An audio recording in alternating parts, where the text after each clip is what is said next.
Thank you for joining us. For the purpose of this demonstration, we are going to add a completed library to our design.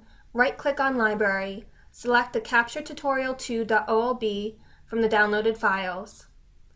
Right-click on the original library and select Cut. All of the custom parts are now visible in the part library. Go to page 1 of your schematic. Select the Place Part button from the toolbar or go to Place and Part. You can also use key P on your keyboard. The only library I have added to my design is the CaptureTutorial 2 library I created. I'm going to place the parts from this library. You can either click the Part Place icon or double-click on the part. To place your part, click on the schematic page. When finished, right-click and choose End Mode or Escape on the keyboard. To rotate a part during placement, use R on the keyboard or right-click and rotate. You can do the same once the part is placed.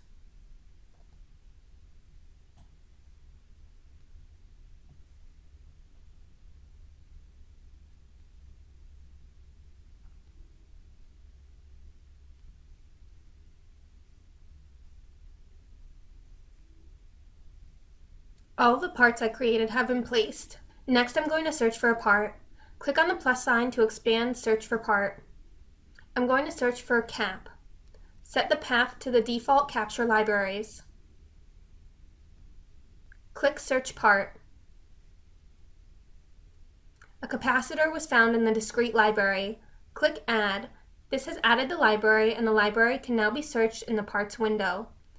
Placing the capacitors in my design, the reference designators are automatically annotated. Right-click and select End Mode.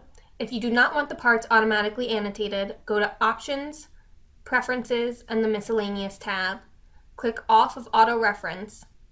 Any parts with question marks in the part reference can be annotated at the end of the design. Next, we will search for a resistor. Find the part you want and place it in the schematic.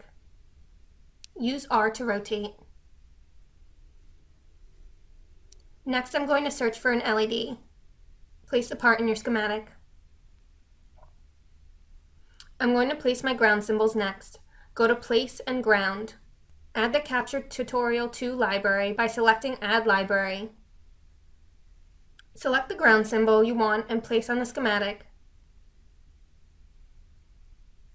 Escape or End Mode when finished.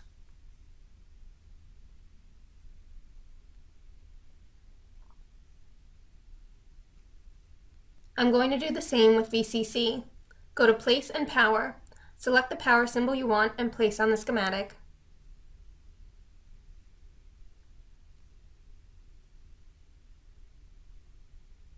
Escape or End Mode when finished. To add multiple libraries, click the Add Library button. Select all of the default libraries. This will allow you to search all of the libraries in the Place Part window. If you decide you don't want these libraries, just highlight and delete. All of the parts have been placed in the schematic. Join us in the next video where we will discuss wiring, buses, and no connects.